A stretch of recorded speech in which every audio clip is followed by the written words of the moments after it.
At first I thought it was a regular message, then I opened the content and found out it was an edit request from India.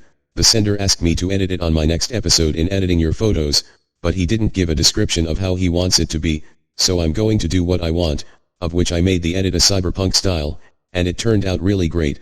Of course you can send your photos or drawing for editing to my email address at emsgraphicssubmissions@gmail.com, and it will stand a chance to be featured on my next episode.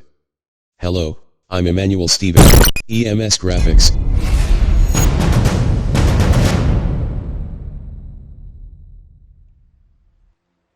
Lately I haven't been uploading regularly, and this is due to me having difficult times in my academics, and it will soon be over really soon. Okay, if you have not subscribed yet, please do me a favor by hitting on the subscribe button and don't forget to ring that tiny bell to always stay notified. Okay, let's do this.